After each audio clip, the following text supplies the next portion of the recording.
आज हम एक ऐसी कड़वी सच्चाई और ऐसे आंकड़ों का विश्लेषण करने जा रहे हैं जो सीधे हमारे समाज और हमारे सिस्टम की नाकामियों पर सवाल खड़े करते हैं। ये कोई नॉर्मल बातचीत नहीं है। आज हम अन्याय के विरुद्ध पुकार के बेसिक फैक्ट्स को समझेंगे। हम उस डीप रूटेड सिस्टमैटिक फेलियर की जड़ तक जाएंगे जिसे ऑनेस्टली हमने बहुत ईजिली नॉर्मल मान लिया है। 20 ये सिर्फ एक नंबर नहीं है।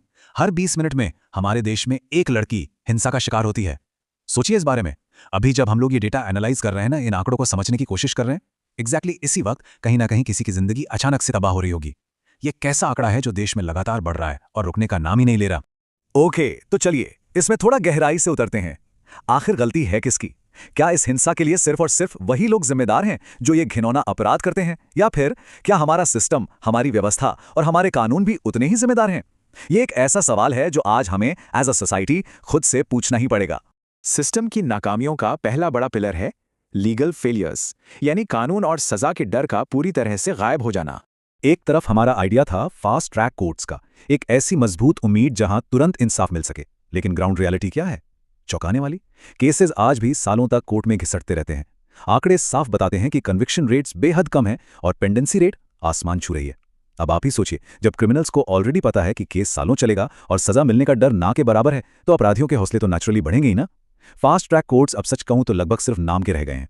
अब आते हैं दूसरे पिलर पर, जो है इंस्टीट्यूशनल विक्टिम ब्लेमिंग और हमारा बेहद कमजोर पुलिस इंटरफेस। सिस्टम का सबसे पहला और सबसे बेसिक काम सुरक्षा देना होना चाहिए, पर यहां गौर करने वाली बात यह है कि जब किसी को मदद की सबसे ज्यादा जरूरत होती है तो एफआईआर लिखवाते वक्त पहले सवाल क्या होते हैं? क्या पहना था, उस वक्त कहा थी? कानून के रक्षक प्रोटेक्ट करने के बजाय बिल्कुल पहले ही स्टेप पर विक्टिम को जज करने लग जाते हैं। यह एटीट्यूड इंसाफ की शुरुआत को ही पूरी तरह कमजोर कर देता है। तीसरा पिलर है हमारी सोसाइटी का माइंडसेट, एक ऐसी गहरी और पुरानी सोच जो इस पूरी प्रॉब्लम की जड़ में बसी हुई है। असल में होता क्या है, हिंसा की असली वजह को इग्नोर करके सारा का सारा मॉरल बर्डन विक्टिम पर ही डाल दिया जाता है। समाज में बहुत आसानी से बोल दिया जाता है कि लड़कियों को ध्यान रखना चाहिए, लेकिन हम ये नहीं समझते कि यह सोच कितनी फ्लॉड है, क्योंकि ये असल अपराधियों को एक अनजानी सी छूट दे देती है। दोष विक्टिम का बिल्कुल नहीं है, असली दोष इस खराब सोच का है जो अपराध का ठेकरा उसी पर फोड़ देती है जिसके साथ ऑलरेडी इतना बड़ा अन्याय हुआ है। अब बढ़ते हैं चौथे पिलर की तरफ, जो है पॉलिटिकल विल की कमी, यानी ग्राउंड पर ठोस कदम उठाने के बजाय सिर्फ खोखली बातें।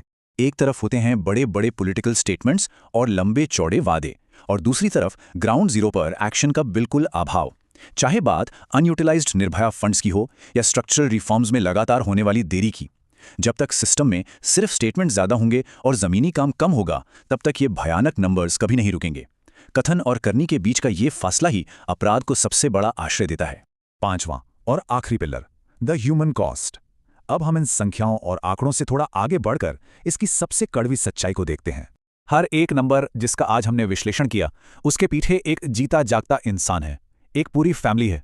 ये सिर्फ किसी फाइल का डेटा नहीं है। जब सिस्टम अपने सबसे बेसिक काम में फेल होता है ना, तो उसकी सबसे भारी कीमत कोई फाइल या कागज नहीं, बल्कि एक सच्चा परिवार चुकाता है। एक जिंदगी होती है जो शायद फिर कभी नॉर्मल नहीं हो पाती। तो अब सवाल आता है कि आखिर रास्ता क्या है?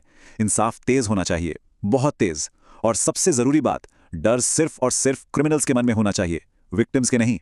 लेकिन ध्यान रखिए, यह सिस्टम ऐसे ही अपने आप नहीं बदल जाएगा। कानून को उसका असली काम याद दिलाना ही होगा, ताकि डर अपनी सही जगह पर वापस आए और इंसाफ की उम्मीद फिर से जिंदा हो सके। आखिर में हमें यह समझना होगा कि यह मुद्दा सिर्फ एक टॉपिक बनकर नहीं रह सकता। ये हमारे देश के सम्मान और हमारे समाज की आत्मा का सवाल है। आज हमारे सामने एक बहुत बड़ा प्रश्न है, क्या इन आंकड़ों के आगे हमें ऐसे ही चुप रहना है या मिलकर इस पूरी व्यवस्था में बदलाव लाना है? फैसला चुनौती भरा जरूर है, और यही फैसला हमारा आगे का रास्ता तय करेगा।